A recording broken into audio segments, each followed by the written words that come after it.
Usa ka minor de edad nga lalaki patay samtang laing duha samdan human nga miboto ang usa ka granada nga ilang napunitan sa Baungon Bukidnon. PNP ginasubay pa kung asa gikan ang nasangpit nga granada.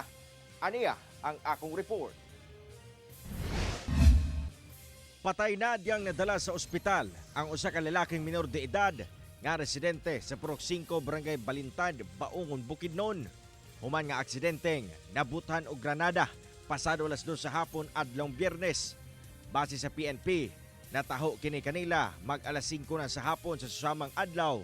Busa gileyon nila kining girespondihan. Sa maong hitabo, laing duha ka mga lalaki nga nag-edad og 18 ug 33 anyos nga pulos mga kauban rasab sa biktima ang nasamdan. Subay sa investigasyon, napunitan ra kuno sa namatayng biktima ang mong granada sa usa ka gambalay nga ginatukod.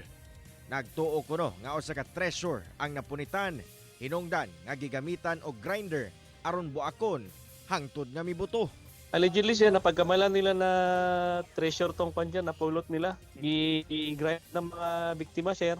Unfortunately sir, nagkaroon ng kanya explosion.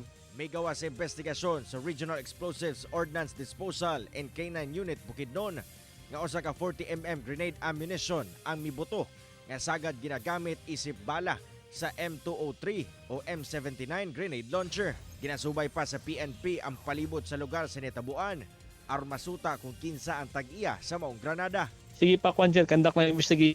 PNP ta sir, i-kwancher tong RECO 10, Regional Explosives and K9 Unit, sa kwancher ng mga further details sir sa in relation to that incident. Padayong nagpaalim karon sa ospital ang duha ka mga biktima ug luwas na sa makayong nga kahimtang.